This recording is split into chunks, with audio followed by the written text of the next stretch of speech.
Thank you for joining our workshop. Our title is From the Community for the Kingdom, Community Health Workers as a Pathway to Health Equity.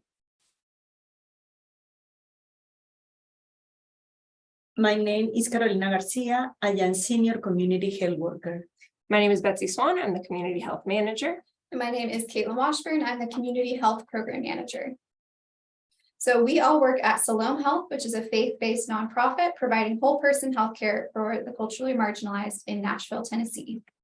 So at Siloam, we work primarily with immigrants and refugees with over 20,000 patient encounters each year.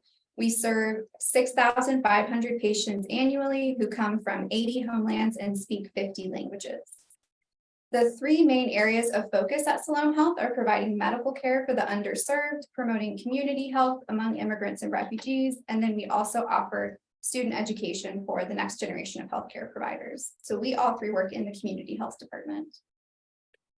Our objectives for today is define health equity and connect into a unique Christian mission, define community health workers and their scope of practice, review data demonstrating the effectiveness of CHWs in improving health outcomes, and identify essential steps in starting a successful CHW program. So we're going to start today with what is health equity? And before we can define equity, we need to just start with health disparities. So the definition of health disparities is these are preventable differences in the burden of disease, injury, violence, or opportunities to achieve optimal health. So these are differences in the ability to become the healthiest version of yourself. And this is experienced by different populations that have oftentimes been marginalized. So this could be based on race, class, gender, geography, or any other type of social identifier. And here I've listed just a few examples in each of these categories, but there are plenty more out there to research. And how do we end up with all of these health disparities? Well, this is because of social determinants of health. So on your screen, you see these 5 big buckets of elements of someone's life that are oftentimes outside of their control that result in that health disparity. So this is education, access, and quality, social and community context, healthcare access and quality, economic stability, and neighborhood and built environment. So again, these are your broad categories, and you can think of other items that would go into each of these categories, such as transportation access or language, things along those lines. Again, these are built depending on someone's environment or the circumstances of their lives, not necessarily because of choices that they have made or because of their genetics or DNA. So if we look at this from a Christian perspective, the next several slides of content are coming from a book called When Helping Hurts. It's a classic whenever studying Christian community development. So if you haven't read it, I highly recommend it. But this is how we would explain these concepts from a Christian perspective. So here we see what the world looked like before the fall. So this is our relationship as humans, our relationship to God, self, others, and the rest of creation is all in harmony. And in addition to that, all of these systems of the world are operating in harmony. So that's the economic system, social, religious, and political systems. They're all functioning well. But then sin enters the world and all of these relationships are broken, including our relationship with God, self, others, and the rest of creation. But significantly is the relationship with the systems around us. This is the brokenness that people are born into that is outside of their control. And as a result, we all experience different types of poverty. So poverty of spiritual intimacy, poverty of stewardship, poverty of community, and poverty of being as a result of these broken relationships. And so whenever you look at this, it can seem a little bit hopeless or daunting of how can someone live or how can we as humans exist in this broken world? Well, that's why we have Jesus. And so whenever Jesus declared his public ministry, he actually pulled out the book of Isaiah and read the following passage. He said, "The Spirit of the Lord is upon me, because he has anointed me to proclaim good news to the poor. He has sent me to proclaim liberty to the captives and recovering of sight to the blind, to set at liberty those who are oppressed, to proclaim the year of the Lord's favor. So by his own declaration, Jesus came to earth, not just to save us from our sins, but to restore broken systems. He is restoring good news to the poor, liberty to the captive, sight to the blind, and specifically liberty to those who are oppressed. So again, Jesus is the one who is restoring these systems, and we as Christians have the opportunity to join him in that work. So bringing this back around to healthcare, this brings us to the idea of health equity, which is the state in which everyone has a fair and just opportunity to attain their highest level of health. Down here at the bottom, we've got an illustration that shows the differences between equality and equity. And so equality, as you see here, is whenever everyone receives the exact same thing, everyone gets the same piece. But as you can see, as illustrated, that doesn't always work for everyone. There's still going to be people who have an advantage over others. And then in the illustration of equity, this is how everyone is getting all of the tools that they need in order to succeed. So that is what we want to achieve here. We want to give everyone more of the resources that they need in order to be successful. And one way that we at Siloam are working towards that health equity is by the use of community health workers, which Carolina will now tell us about. This is CHW standard definition. CHW is community health workers are trust frontline workers who come from within the communities they serve and act as caring neighbors to help patients address the social, medical, and community problems that lead to poor health. The most important is the ultimate goal is to build trust, but my definition is we are people who serve the community, we speak their language, and we are a bridge between them and the organization with which we work. We are the voices of those who feel they have no voice. The Community Health Worker Core Consensus Project is a set of guidelines that unifies community health worker roles and competencies. The resultant list includes 10 roles and 11 skills that have been assessed around the United States and the standard for CHW training. For example, in our research skill, I am working to identify other immigrants and refugees leaders in the city. We are hosting leadership Zoom meetings. We share resources to help the community. And we at Siloam work under the impact training model. My national level certification as a CHW is from Impact. Siloam Clinic has 2 CHW programs. One is Siloam Comprehensive Care CHWs. This program is for 3 months and contact the patient by phone in their language. 3 new patients are assigned per week. We work personally with each patient for 3 months with patients who have chronic disease such as diabetes, hypertension, obesity, etc. With the patient, we define long and short-term goals. We do intake interview visits according to the needs of each patient. Also, weekly we talk with the patient to follow up on their goals. The other program is Siloam Rapid Response CHW. This is only for 2 or 4 weeks. The other one is for 3 months. This program is contact COVID positive people by phone in their language, explaining the quarantine and isolation. Offer the between 2 or 4 weeks depends of the needs. And this program is to connect them with all the financial, emotional, and spiritual resources necessary for them to complete their quarantine or isolation. Now, together, we are focused on educating and promoting the COVID vaccine day by day with the communities in person, attending to their needs, educating them to make a good decision about the vaccine, and listening to them about the questions and concerns they have. Weekly telephone follow-up to connect the patient with other resources as needed. Delivery food, COVID tests, and other supplies to the door of the patient home.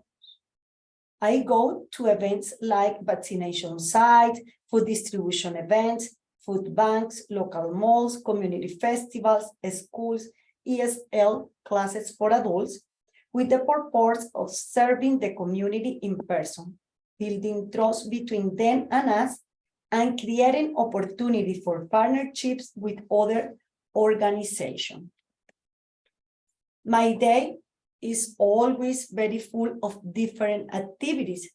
As you can see in these photos, I spend a lot of time in the community and visiting the patients in their homes, listening to them, bring them resources, helping them to apply for different resources, answering phone calls, making follow-ups, and attending webinars, preparing the teaching for the team meeting, documenting in our system, do monthly reports, and any other patient needs that come up.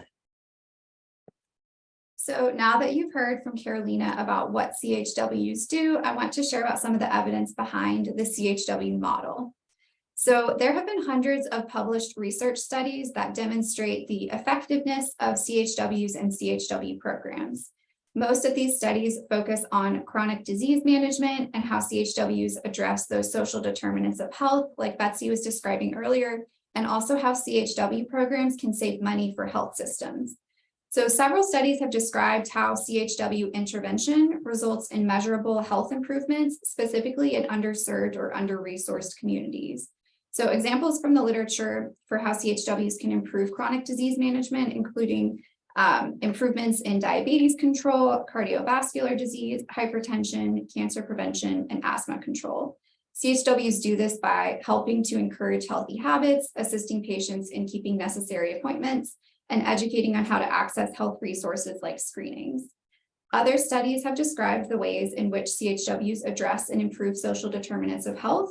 So CHWs can provide health education, help people navigate the health system, provide socio-emotional support, and connect patients with necessary resources like food and diapers. So again, by addressing these underlying needs, CHW programs will often result in improved health outcomes. Another area of interest is how CHW programs can become sustainable. And so there have been several studies looking at the cost savings that are associated with using CHWs. The impact study, which is the model that we operate under at Siloam, they did one of the first economic analyses of a health system-based CHW intervention for adults. This study used data from a randomized controlled trial and found a $2.47 return for every $1 invested in CHWs. So most of these savings were generated by reducing hospitalizations. Other studies for CHW programs looking in both rural and urban settings have also seen a positive return on investment. So overall, there's a lot of evidence that CHW programs are an effective and worthwhile investment. So this concept of CHWs being effective at improving access to healthcare and improving social determinants of health and access to other resources has been established in the literature. And we know that CHWs work when used effectively. Without the appropriate infrastructure, however, CHW programs may not be effective or sustainable. So I wanted to focus on that particular CHW model that we've mentioned called Impact that addresses some of the challenges that CHW programs may face. So Impact is an evidence-based CHW model that was developed at Penn. And this model aims to help patients achieve better health through the intentional hiring, training, and placement of CHW. So it's one of the leading CHW models currently used in the US, and it's a data-driven approach to a CHW program that focuses on having measurable outcomes and standardized workflows in order to build sustainable programs. So when they have studied this model in different clinical and pragmatic trials, it shows that it really is effective at reducing health disparities and improving patient health. So some of the studies are looking at outcomes mostly in patients who are uninsured or Medicaid insured, and typically residents of high poverty neighborhoods, and most have multiple chronic disease diagnoses. So the results of these studies show that the impact model, patients who participate in programs using this model have measurable improvements to their health, such as their A1C, their mental health, and their access to primary care. So at Siloam, like I mentioned, we do use the impact CHW model to run our CHW programs. We also collect our own outcome data to track the impact that CHWs have on patients who are enrolled. So the main type of outcome data that we collect from our programs is our chronic disease data. So Carolina was describing how our comprehensive care CHW program works. Patients are recruited and enrolled in this program based on eligibility criteria, such as having one or more chronic disease diagnoses. So once a patient enrolls, their provider will give us a goal related to their condition, and we'll make sure that we have a baseline measure, and then the CHW works with them for 3 months, often rewarding health measures throughout that time period, and then we will get a graduation measure when the patient completes the program, just so we can look at any progress that might have been made towards that goal. So overall, our goal is that 55% or more of participants would see an improvement in their primary chronic disease measure, whether that is their weight or their A1C or their blood pressure. And we do see that most patients end up improving on that primary measure. So this chart that you can see on the screen just shows the chronic disease improvement for patients enrolled in the comprehensive care CHW program, with the green line showing the patients who did improve that measure. We also have partnered with other organizations and individuals just to dig deeper into our own data that we collect to look at the impact that CHWs at Siloam have on our patient population. So one of these projects was looking at our primary goal chronic disease data, both the baseline and graduation measures. And we compared this data to a control group of Siloam patients who were eligible for the CHW program, but ended up declining to enroll for whatever reason. So when we looked at this, we found that CHW intervention was positively correlated with improvements in patient health, particularly in diabetic and obese patients. So we saw that mean weight loss was significantly higher for CHW participants compared to patients who qualified but declined to enroll. And the same was found with the A1C. So on average, it was significantly improved for patients upon graduation from the CHW program compared to patients who did not enroll, who actually had a higher A1C 3 months later on average. So now I'm going to turn it over to Carolina to share a patient story that illustrates some of the health improvements that we observed in our program. Our story today is Luisa, our superwoman for today. Luisa is 37 years old from Guatemala and came to the United States 20 years ago. She is married and they have 3 daughters, 17, 15, and 13 years old. She graduated from high school in the United States. She is a housewife. She had not received the COVID vaccine. She suffers from depression, anxiety, and is obese. She suffered from domestic violence. I worked with her for more than 3 weeks because gave the whole family COVID. During this time, she needed to talk to someone, lose weight, have healthy habits, and improve her stress. After almost 2 months working with her, she had her medical appointment in the clinic. The patient improved her A1C, got the COVID vaccine, lost 10 pounds in 2 months, and improved her PHQ-9 by 2 points. The doctor and I congratulate her and encourage her to continue with the lifestyle she had started. So if we've done our job well today, we have convinced everyone watching this recording to start their own CHW program. But there are several things that you would want to put in place before you start hiring CHWs. There are certain structures and certain plans that you need before you hire your first community health worker. So before you hire, you should define your patients, define your team, define your processes, and define your systems.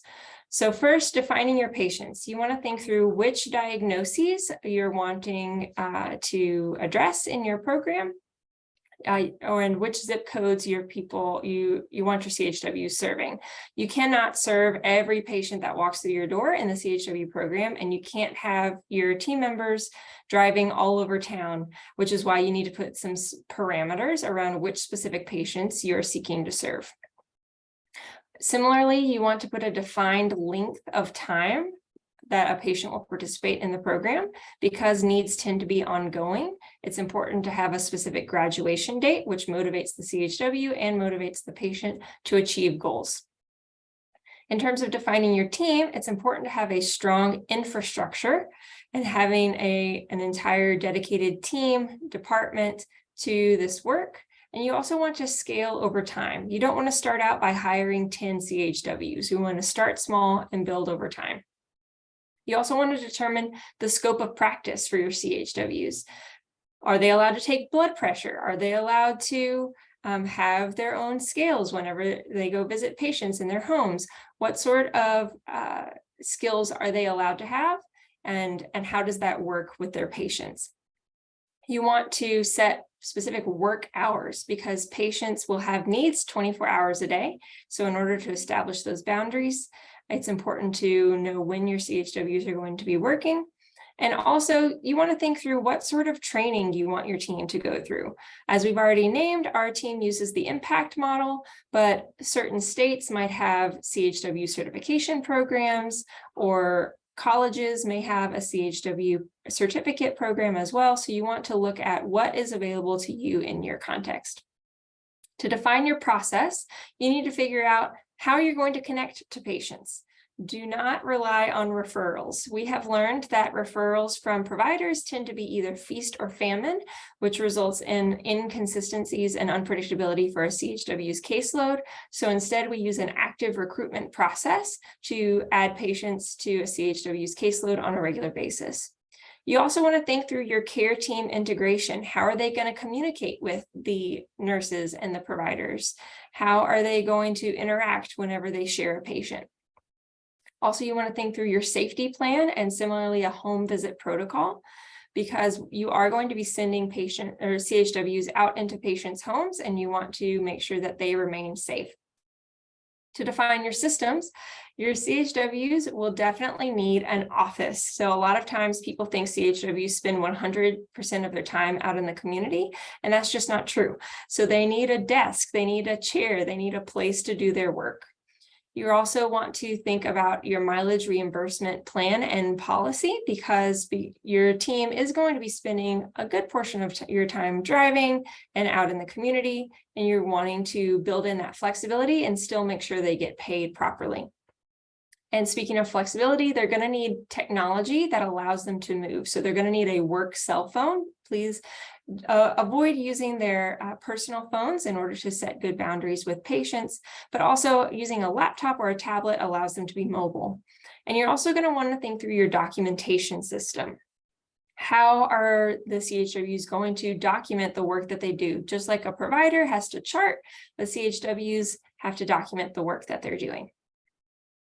Here's an example of a team infrastructure. So the director is someone who sets the vision and the direction for the entire team, the entire department.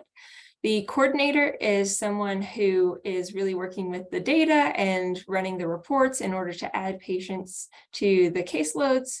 And then the manager is the person who oversees the CHWs themselves and also provides that support and supervision in their day-to-day work.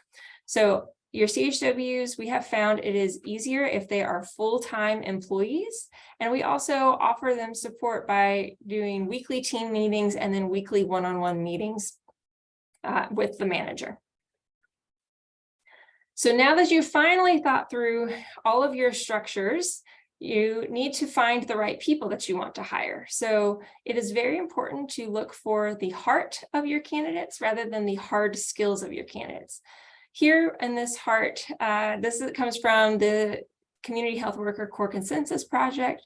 And these are some of the key factors that were found in successful CHW. So you see the words committed, patient, and honest. So these are a lot of soft skills. You want to make sure that you're hiring the people who are natural helpers. So these are people who are active in their community and are well trusted.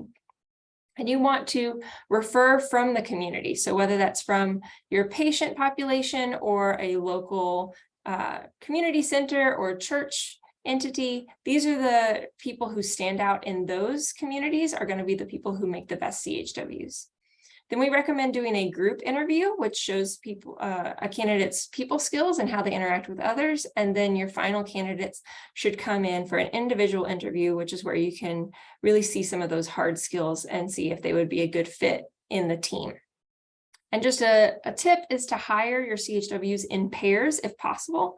We've seen that helps people learn from each other and go through the training process together. Once you've finally built your team, it's important to offer ongoing mentoring and growth. And at Siloam, we do that in a variety of ways, one of which is by offering career pathways. So for example, Carolina is a senior community health worker. She's built her career over time and has taken on different responsibilities. That's just one example. We also cultivate specific interests and skill sets. So we have people on our team who are very interested in spiritual care, for example. And so we really try to provide opportunities for those CHWs to focus on what interests them. One-on-one support comes in the form of providing specialized training. For example, we've offered typing classes and English classes to help our team members with those hard skills.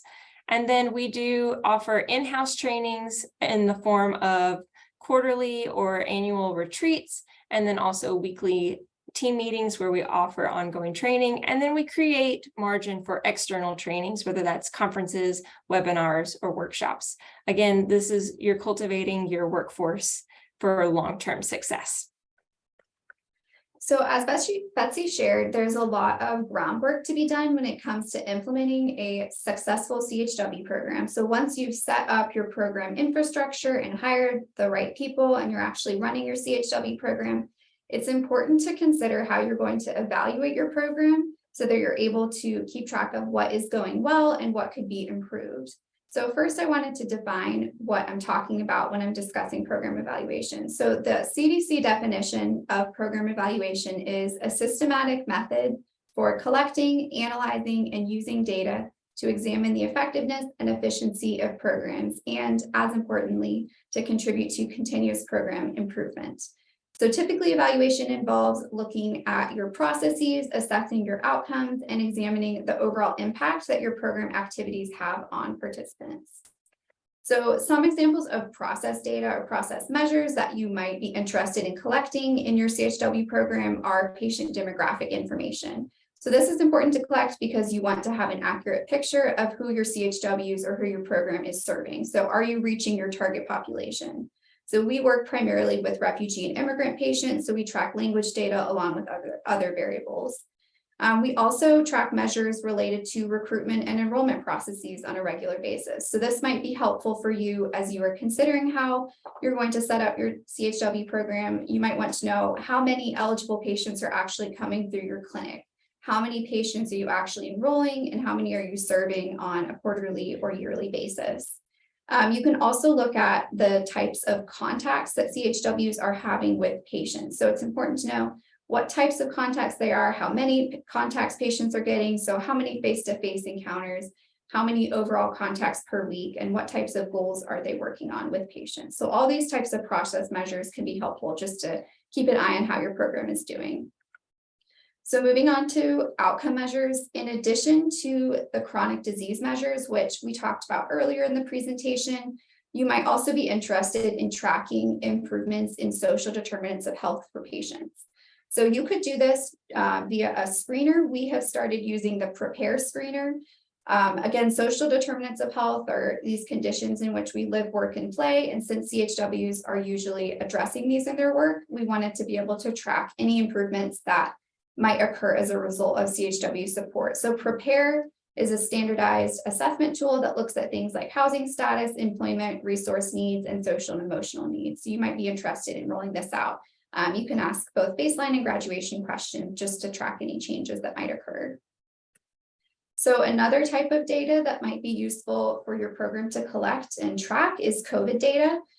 So for all of the CHWs at Salome, they have all incorporated COVID education into their work over the past few years. So some CHWs are specifically working with COVID positive patients or patients who might be vaccine hesitant, as Carolina described earlier, but all patients are talking to all CHWs are talking to patients about the vaccines, the impact that COVID might have had on them, and then just assessing their access to resources like vaccines and testing.